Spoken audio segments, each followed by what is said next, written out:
Welcome to Beauty Bedtime Stories. I'm your host, Hillary Clark Mina, and tonight we're reading Beauty and Cosmetics from 1550 to 1950 by Sarah Jane Downing. We are reading Chapter 1. I'm going to show you photos as they come up. You can see we are in store for quite a treat this evening. There's so much controversy around beauty in the industry, and over the ages, affections and afflictions have abounded. And it seems only appropriate that we begin with the sin of vanity. And you can see here, this woodcut from 1570 was titled Pride. And the perils of pride are graphically displayed. Woman was thought to be the doorway to the devil and needed to be perpetually vigilant against his advances, the first of which was to make her fall in love with her own reflection, and when she had committed the sin of vanity, she was within his grasp. Oh my, let's find a little bit more background on this. First, let's read about the photo opposite. This is titled Venus with a Mirror. 1555. The goddess figure was finally reborn with the Renaissance. Swathed in lush velvet and idle vanity, her sensual beauty was the antithesis of the cool, pious, aesthetic ideal of the medieval lady, and embodied the conflict of a desire for earthly delights against spiritual gratification. Oh my, this is going to be a chapter. So here we go for the sin of vanity.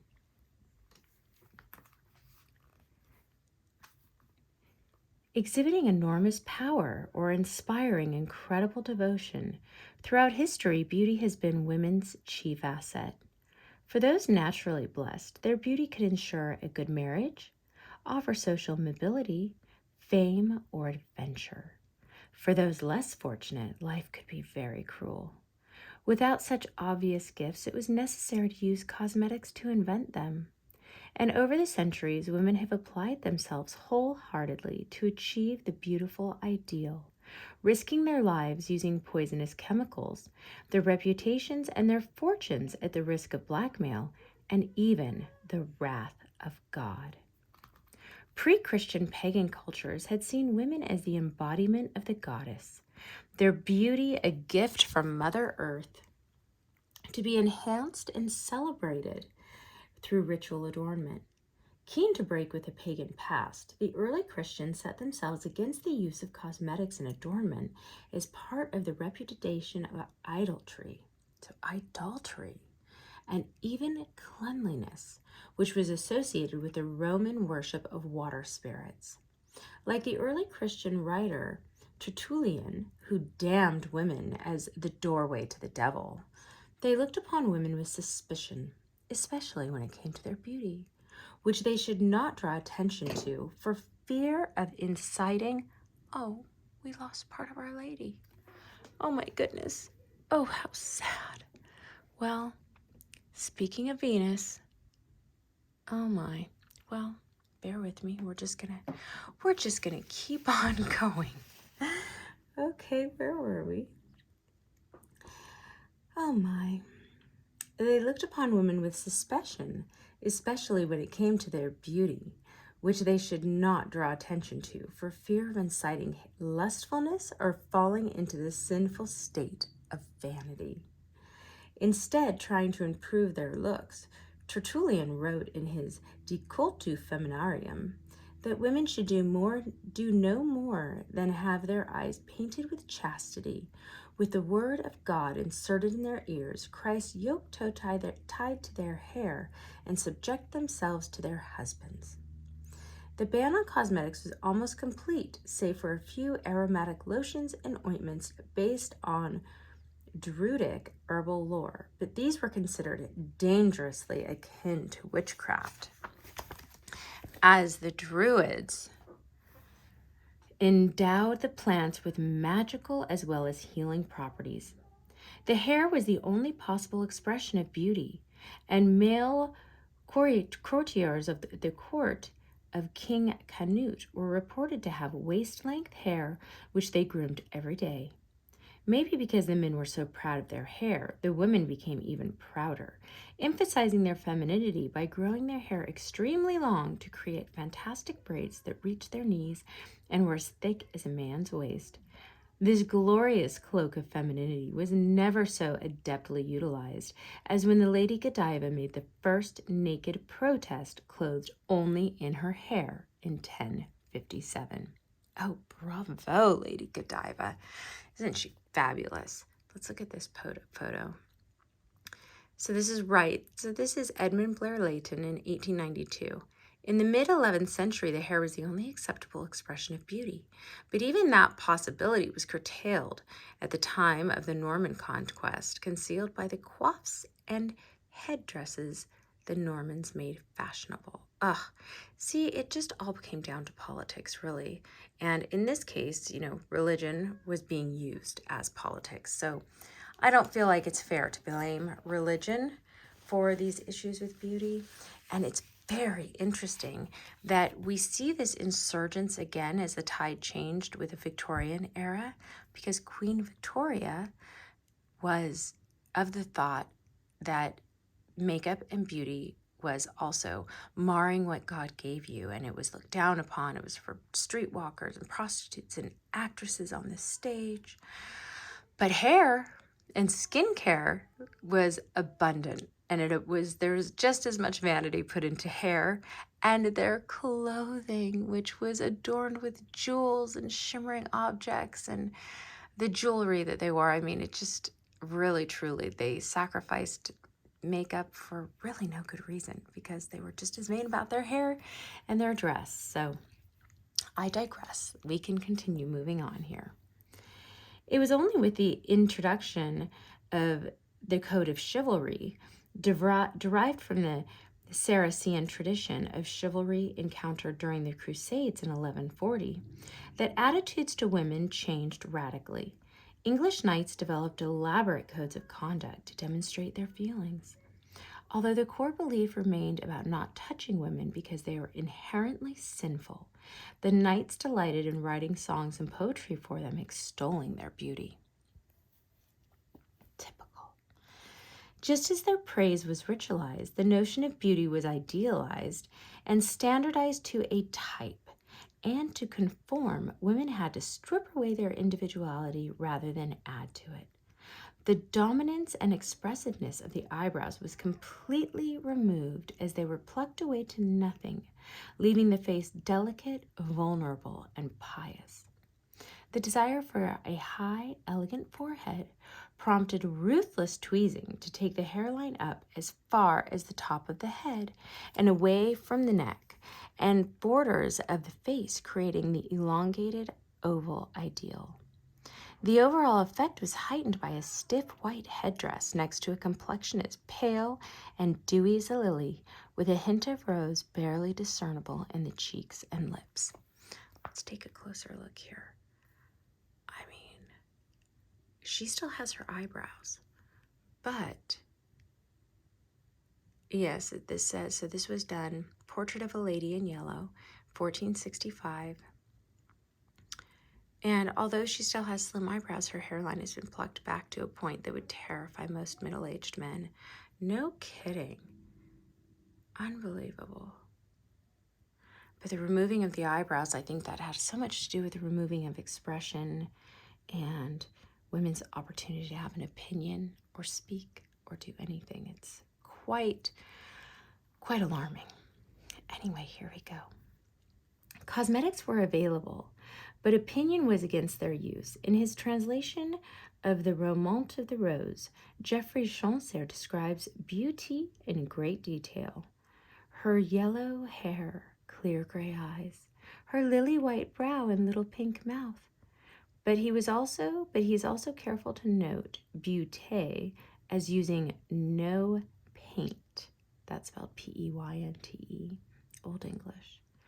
and leaving her eyebrows to grow, although this may have been the preference of the author, Guillaume de Lory, who wrote the original poem in 1230.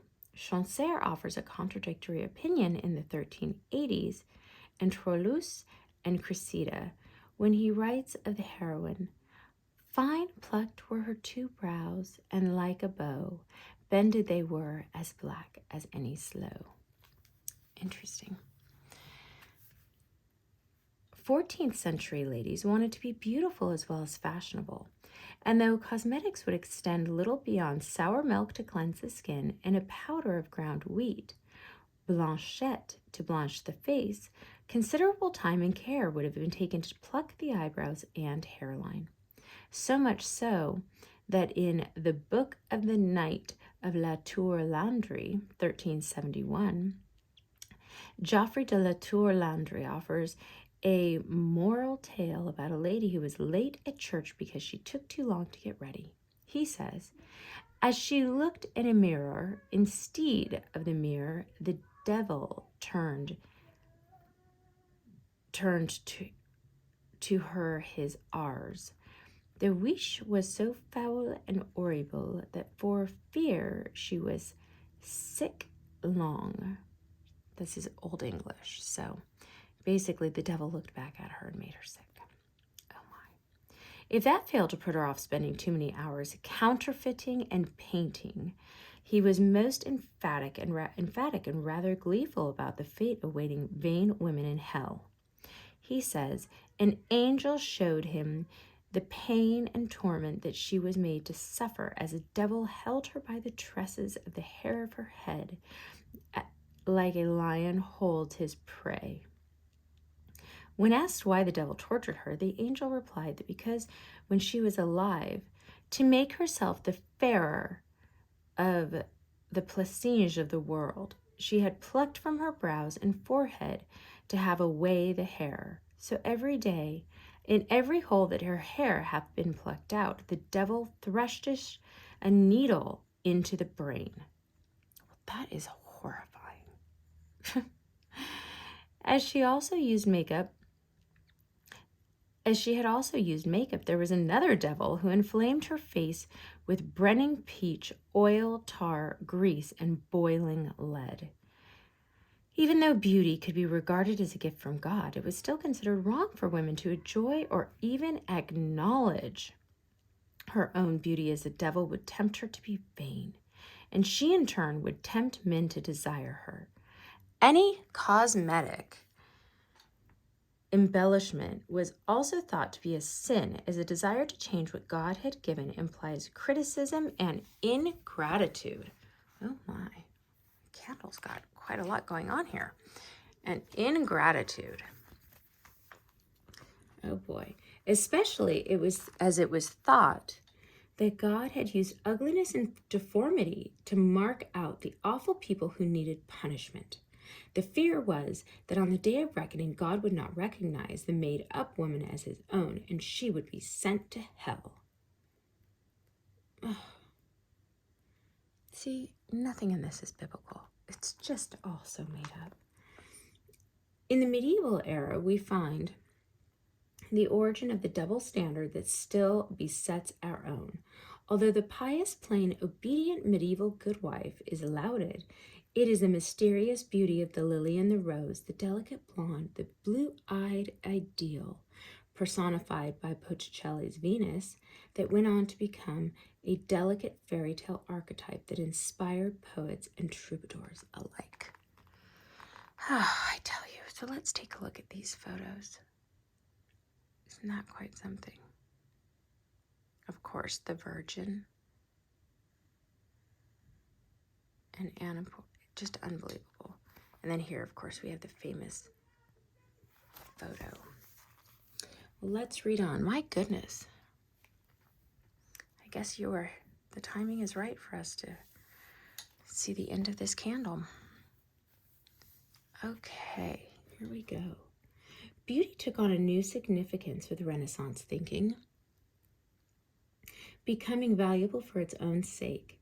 As art was transformed, inspired, and infused with beauty in all of its forms, feminine beauty was appreciated anew. The archetypes for female physical perfection were set down in painstaking detail by would-be philosophers who had no compunction about making women feel inadequate. All right, I'm having all kinds of situations over here. Let me move this out of the way. Pardon the pause. I feel like we're gonna catch things on fire here. Boy, oh boy. Okay. In his book, The Beauty of Women, Firenzuola quantified everything from the eyebrows, full in the middle and tapering off towards the nose and ears, the large, slightly protuberant eyes with eyelids white and marked with scarcely perceptible red veins. The brow should be white, rather like a mirror, but not so shining as to reflect objects. And to the ears, he said, the shell finely turned and of a livelier tint than the flat part. The roll, which borders all around, must be transparent and of a brilliant hue like the seed of a pomegranate. So he wanted the ears pink. He continues to catalog the desired qualities of every feature down to the feet, so that no woman could be left uncertain about her assets or her shortcomings. With beauty so clearly defined, women begin to take a more serious interest in cosmetics. Yet their artistry was still not without criticism, and even in Italy, where the use of cosmetics was most accepted. Count Castiglione, the most famous gentleman at court of the Mantua in Italy, chastises the book of the courtier in 1516. And here's what he had to say. Surely you realize how much more graceful a woman is who, if indeed she wishes to do so, paints herself so sparingly and so little that whoever looks at her is unsure whether she is made up or not, in comparison with one whose face is so encrusted that she seems to be wearing a mask, and who dare not laugh for fear of causing it to crack, letting herself be seen only by torchlight, and in the way a wily merchant shows his cloth on a dark corner. Such is the uncontrived simplicity which is most attractive to the eyes and minds of men, who are always afraid of being tricked by art. And look at this painting. My goodness. And what is this here? Three Ages of Woman and Death. 1510. The inevitable double standard promoted beautiful women beyond all others. Yet moralists were quick to remind them that beauty was transitory, and vanity would buy them an eternity of being tortured in hell. Well, that concludes chapter 1. We are then going to move on to chapter 2 of the Fairy Queen. I hope you all enjoyed this, and we will be back next time. Sweet dreams. Get your beauty sleep.